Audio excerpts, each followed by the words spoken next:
Hello guys. Today we are talking about Sarah J Maas. I don't know if you've heard of her, but she has the Throne of Glass series, Crescent City series, and Akatar series, of which is The Court of Thorns and Roses. First, I will talk about the Throne of Glass series because it has the most books. Now, in my experience, I would read Crescent City, and then Crescent City series, then Court of Thorns and Roses, and then Throne of Glass series. But that's just my opinion.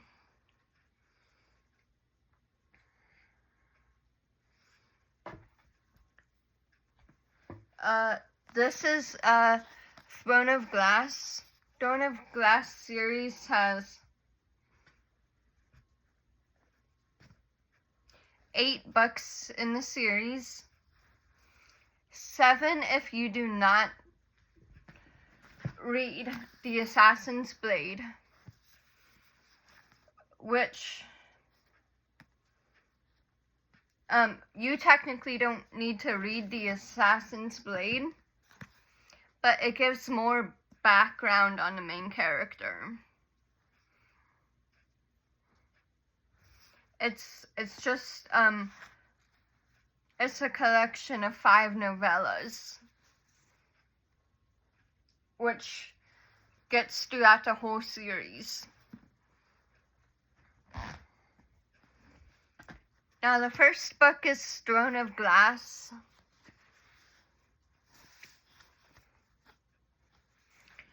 It talks about just a land of no magic. An assassin is summoned at the castle to become the king's champion. Fights and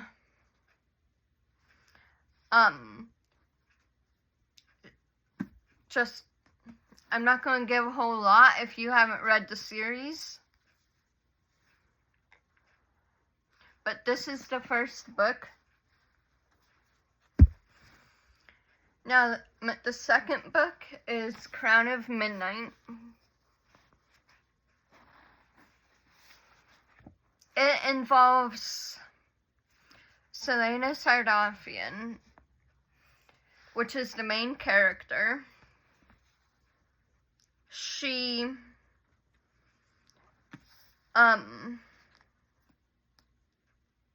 sorry, I haven't read this in so long.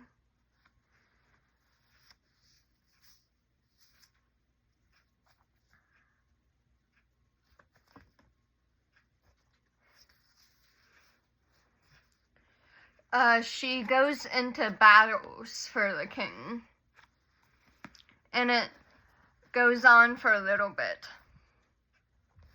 Now, if you read the novellas, I would read this after Crown of Midnight to get more. This is the way the author meant for us readers to read it. She wrote it in the same year as another Throne of Glass book. The next one, which would be Heir of Fire.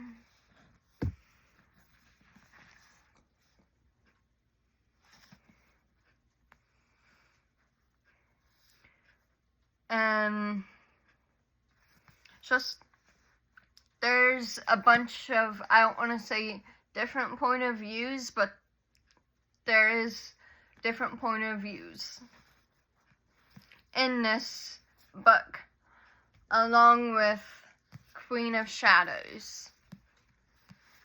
This one took me the longest to read because there's a lot going on, along with Air of Fire.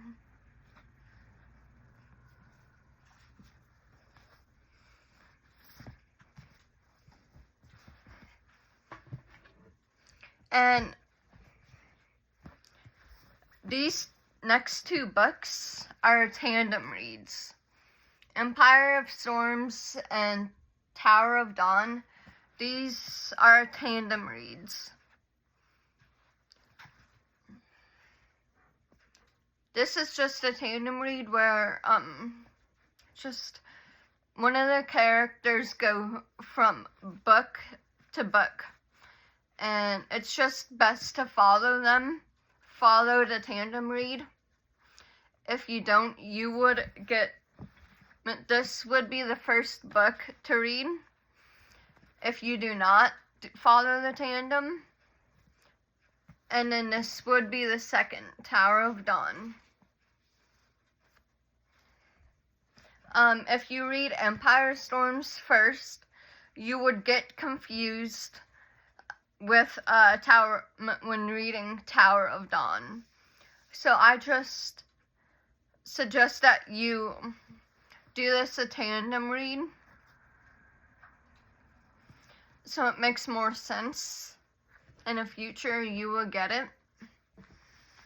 And then the last book in the series is Kingdom of Ash,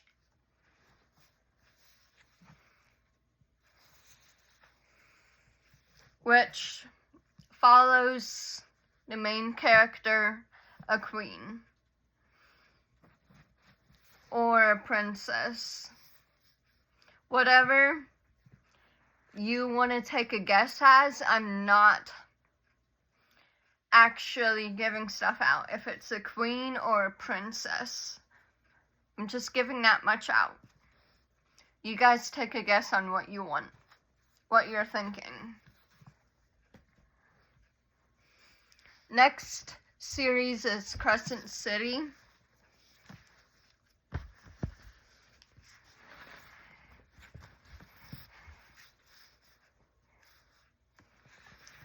Crescent City series is another romantasy, like the Throne of Glass and ACOTAR series. But Crescent City, the first book is House of Earth and Blood. It's basically following the main character's best friend was murdered, and they start to go, and she gets some people to help investigate her best friend's murder.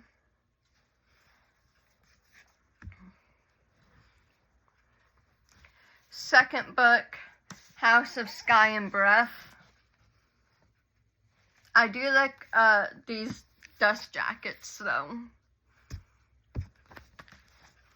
House of Sky and Breath is just going more along with the main character, Bryce Quinlan, and just getting into actually romantasy stuff. And the last book in that series is House of Flame and Shadows. I like this dust jacket the most, but it's just, there's surprises at every book, every part in this book. I do recommend you guys to read the Crescent City series. And then the last series is A Court of Thorns and Roses.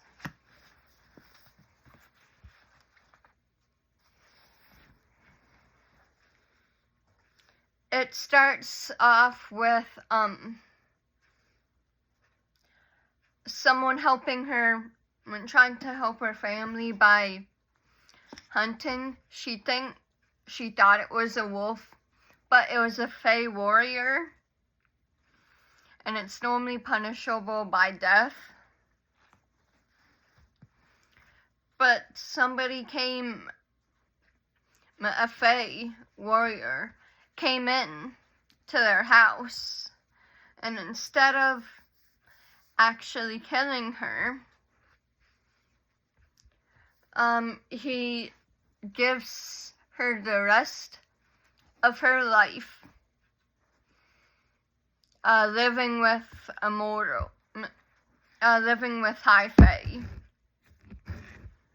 At first, she doesn't like it because she has to take care of her family, but she does get used to it. And before she went, she had to make sure her family would be safe. But Court of Thorns and Roses, the first book, is just all about living with Fae for the first time, falling in love. But these books are kind of spicy. The next book is A Court of Mist and Fury. And it's just following more along. It's very fast-paced and action-packed. Pretty much the same with just this whole series. After that, Court of Mist and Fury is A Court of Wings and Ruin. If you've noticed by now, there's different designs on each of these books.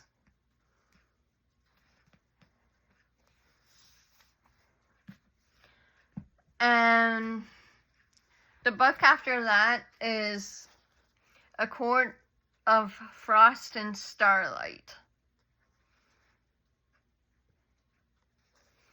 It's a smaller book compared to just the rest of the series. But it's just following more impact on the court and other stuff of the Fae.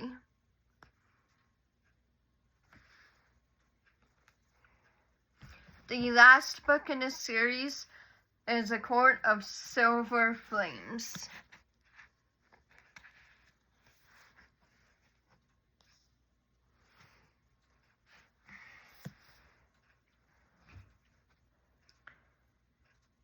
It's where just there's monsters and other stuff. But there is theories that all three of these series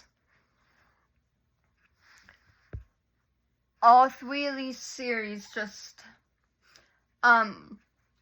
go along together, like they're in different parts of the world and they're just all together. I do get that because some of the names are close to other names in a different series. Like, okay, I'm going to give you a name that is in Throne of Glass and that is in ACOTAR series. It's Nesta. It's the same name, but there's a bunch of names that are the same, close to the same, and I do believe it is it's in the same world, kind of like time zone area. Throne of Glass is more Throne of Glass, and ACOTAR series is more just older style. They prefer to do stuff older, like before phones. And Crescent City series has phones, has computers, and all that. But I do believe all three are connected. But if you do like this video, please give me a subscribe and please give it a thumbs up. Thank you.